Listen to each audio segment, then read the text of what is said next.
Teología propia, clase 8, parte 2. En esta parte analizaremos muy brevemente la segunda gran forma de tratar de solucionar los problemas de la enseñanza de la Trinidad, eh, eh, que es el modalismo, que es eh, tratar de resolver los problemas declarando que el Padre, el Hijo y el Espíritu Santo no son sino tres máscaras o modos en que Dios se manifiesta. De ahí el nombre de modalismo, derivado de modos. Esta doctrina que está tan difundida en las iglesias asume que Dios es, por ejemplo, Padre en el Antiguo Testamento, pero después en el Nuevo Testamento él mismo se expresa como Hijo y luego como Espíritu Santo ahora en la era de la Iglesia.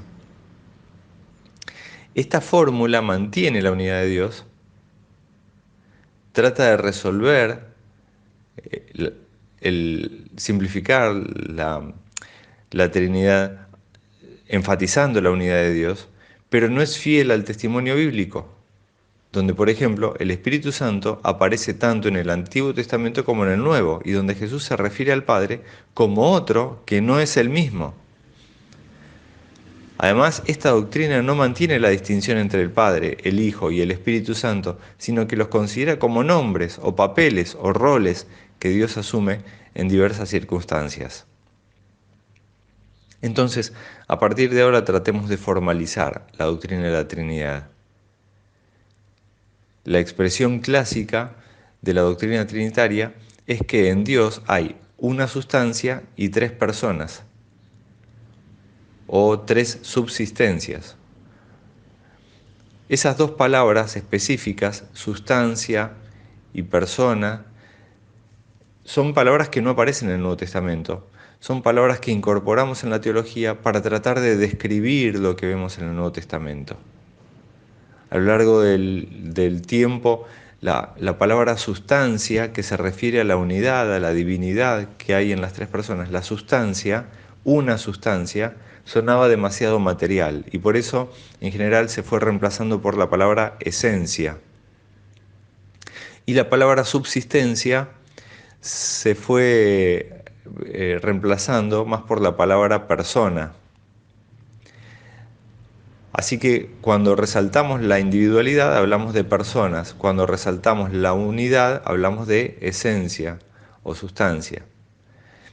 Ahora, aunque esta fórmula no se encuentra en la escritura, de vuelta digo, el propósito es afirmar lo que las escrituras parecen decir al respecto, que el Padre, el Hijo y el Espíritu Santo son tres, que no son lo mismo, pero son un solo Dios. Esta doctrina afirma que el Padre es Dios y que el Hijo no es menos Dios que el Padre, y lo mismo respecto al Espíritu Santo. Y sin embargo, sostiene a la vez que los tres son un solo Dios. Por supuesto que esto no resuelve todas las dificultades que planteamos antes, pero al menos reconoce los límites de nuestro entendimiento y no trata de forzar a Dios a ajustarse a esos límites. Lo que todo esto quiere decir es que la doctrina trinitaria y su expresión clásica, tres personas, una sustancia, no son descripciones de Dios, sino como señales en el camino que nos indican los errores en que no debemos caer, que son el triteísmo, es decir, pensar que hay tres dioses, el subordinacionismo, pensar que el Hijo y el Espíritu Santo, con todo y ser divinos, no son plenamente Dios, y el modalismo, que es pensar que Padre, Hijo y Espíritu Santo no son más que tres nombres que les damos a distintas maneras o modos en que Dios se manifiesta. Así que esta expresión nos ayuda a evitar esos tres errores: el triteísmo, el subordinacionismo y el modalismo. La doctrina de la Trinidad, sin pretender explicarnos cómo vamos a hacerlo, nos recuerda que es necesario que declaremos que Dios es uno solo, pero que al mismo tiempo afirmemos que el Padre no es el Hijo, ni el Hijo es el Espíritu Santo. A continuación de esta parte voy a agregar un gráfico que es una forma clásica muy antigua, que se encontró como manera de explicar la doctrina de la Trinidad. Es un dibujo geométrico, eh, siempre la figura geométrica asociada con la Trinidad ha sido el triángulo. En este triángulo eh, nos va a ayudar. Dios no tiene nada de geométrico, pero es un símbolo que nos ayuda a entender a nosotros. No es que esto muestre a Dios, no es que esto represente a Dios, sino que es un diagrama, un símbolo que nos ayuda a nosotros a entender al Dios invisible.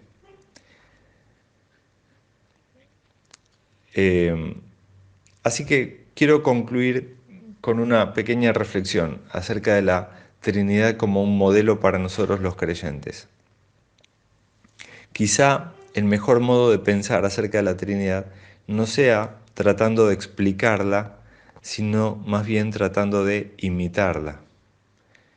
Porque parte de lo que esta doctrina afirma es que Padre, Hijo y Espíritu Santo comparten la misma divinidad y que la comparten de tal modo que ninguno de ellos queda empobrecido por ello. Esa es la naturaleza del amor de Dios. Y si así es el amor de Dios, el nuestro ha de ser semejante a Él. Nuestro amor mutuo debe llevarnos a compartir, sabiendo que como en el caso de la Trinidad, esa entrega, esa generosidad, en vez de empobrecernos, nos enriquece.